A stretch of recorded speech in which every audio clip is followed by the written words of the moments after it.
think what I'm going to do is, at the time, and if this hadn't have occurred at the time, I wouldn't be here right now. At the time, documenting this, not as in alive. At the time, I was recording a voice memo to my friend, and I hadn't realised it was still recording the incident. So here's what happened. Putting this here, and I'm creating this as a video because rather than a story on Instagram or Facebook, because I think it's really important for people out there who are finding themselves in this situation. So today I walked into a shop, one of the major superstores in the UK, and an incident occurred which totally threw me off kilter. Actually is a little bit of a lie. If it had been a year ago, a year and a half ago, any other point in my life, I would have gone into fight or flight mode. My adrenals would have gone crazy. I just couldn't have handled it. But a lot has changed for me, especially in the past 4 or 5 months, in the way I'm able to communicate. I've done a lot of work on that. So I walked into a store. I also... Exempt. What do you mean? Arms up. I said I'm exempt.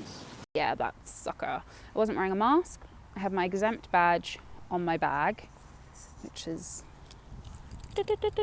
Pardon? No, I don't need to let you know that I am. So you just walk in? Yes, I've got my badge. Yeah, but if I don't have to come up and ask you permission to walk into the store. Permission. That's why I asked you to put the mask on, and then you show me the exempt badge, and then you can go. But how would I know that you're exempt? Should I just let everybody walk in like that? It's not illegal for people to walk in without them. You said it was illegal. No, but what I'm saying is you're questioning me like I've just... that you need to know like it's an illegal act. It says on your store letter over there, you have to wear a mask unless you're exempt. I'm following the rules. Right, of course. Doesn't say please inform someone when you walk in. How would I know that you're exempt? Well, but then put on your list, please, on your form, please let us be aware. Got a card. And it was on my bag. I didn't realise I recorded all that. Welcome to the life in COVID. It is not illegal for you not to wear a mask. They did not say on their terms and conditions, on the sign on the door, and I've read it several times, please make somebody aware when you enter the shop if you are exempt. And the interesting thing was when I said to him, it's not illegal, I have not done an illegal act. It is not illegal for me to not wear a mask. Didn't have a leg to stand on because it's not illegal. It's not.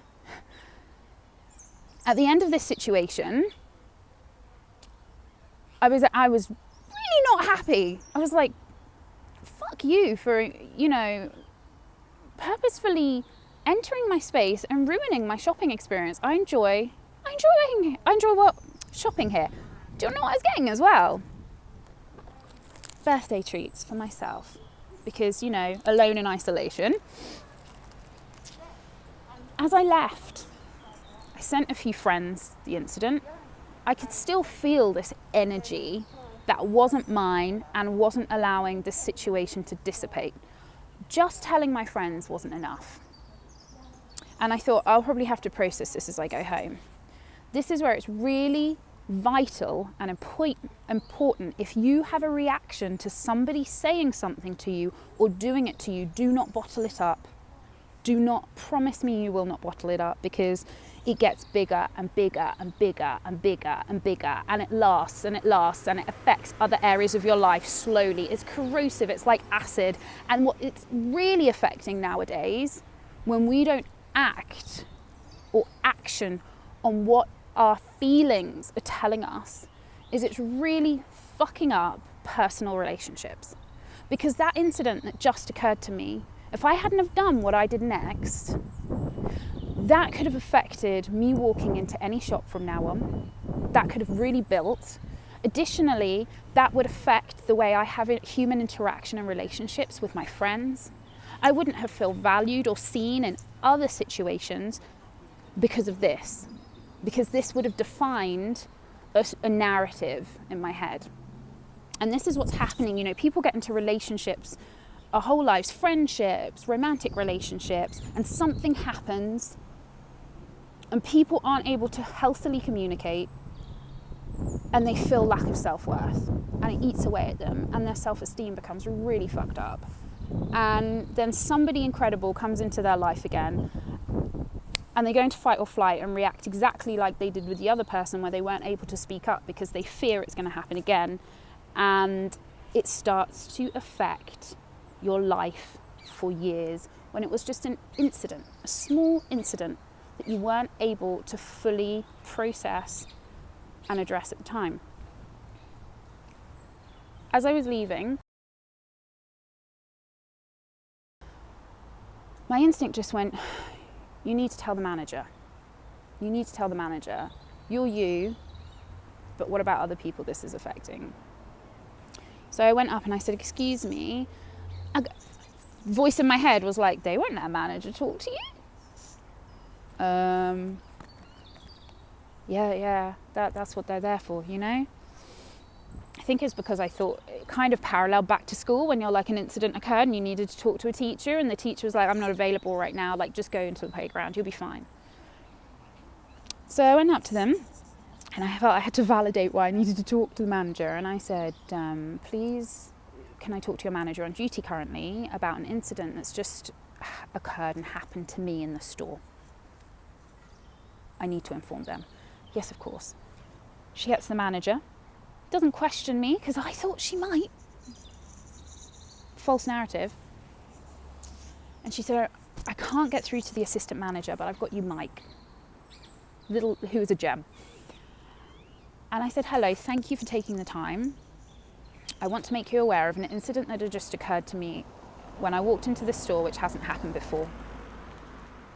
And I'm telling you this because if this had happened to me a year ago or any other time in the past in my life, I would have spun out.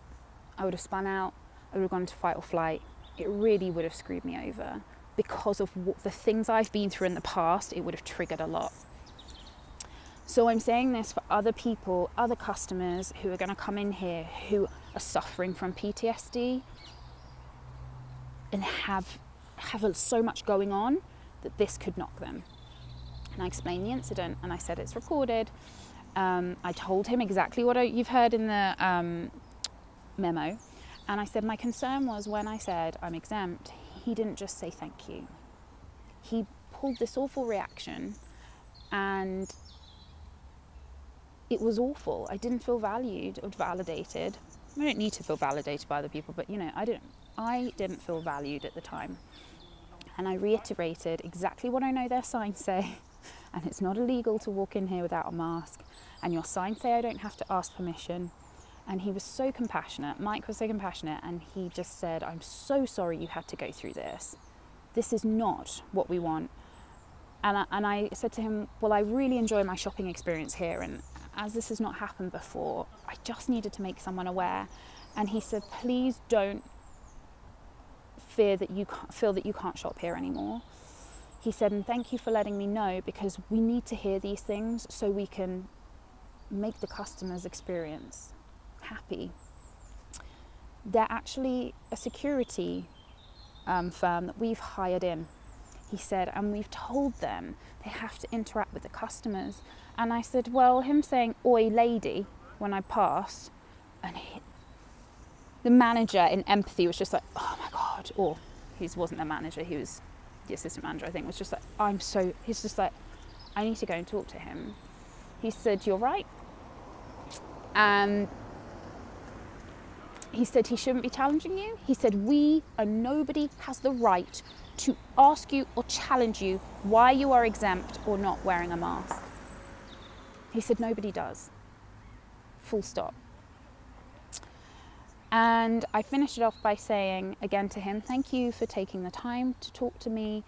I'm also saying this with kindness. This is with kindness because I want to ensure that people come here and feel valued and enjoy their experience here, and it doesn't affect the rest of their day.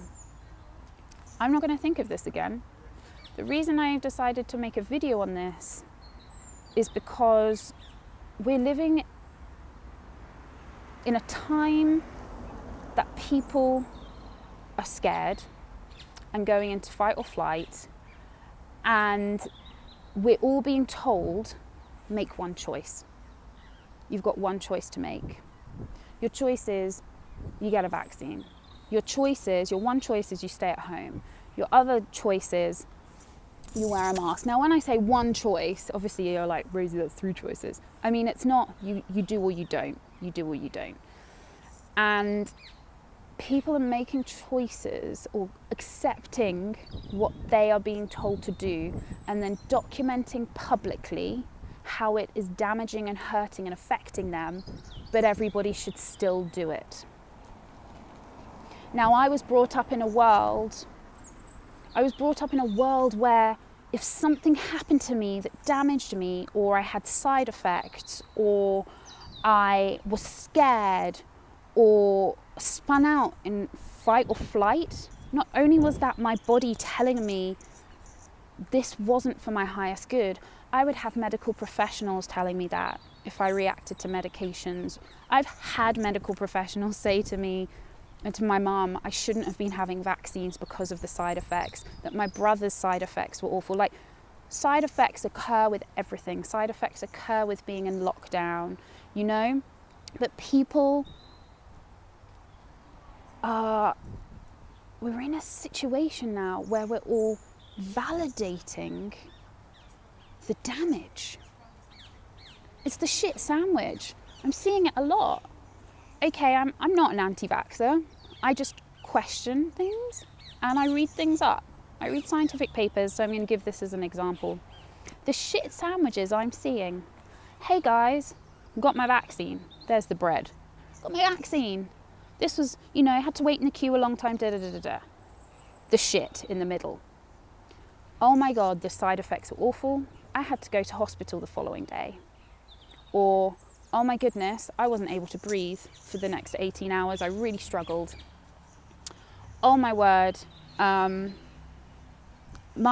eyesight started to go. I had ocular migraines. I've never had them before.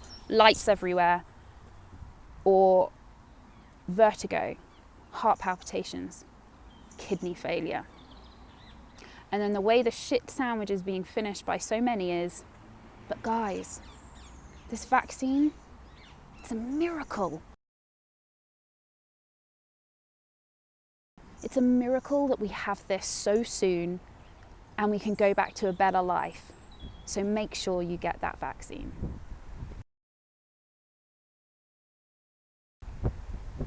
When I've had side effects and when other friends have to medication and they've rung up their doctors, they've been told immediately, get off it. This doesn't work for you. We're giving you something else. When is somebody going to say, this lifestyle isn't working for anyone and we need to look at having kind and compassionate conversations and learning and growing from that? That's all I'm saying. That's all I'm saying. And I'm really grateful I had that conversation, those 2 conversations today, because I now know whatever relationships I go into, romantic, creative, business relationships, I can speak kindly and clearly and hear people and see people, but also feel heard and seen. And that has been one huge gift about this pandemic. It's been one of the greatest gifts to me. And I just want people to know there is a way to kindly have conversations that may be fearing you. Have great days.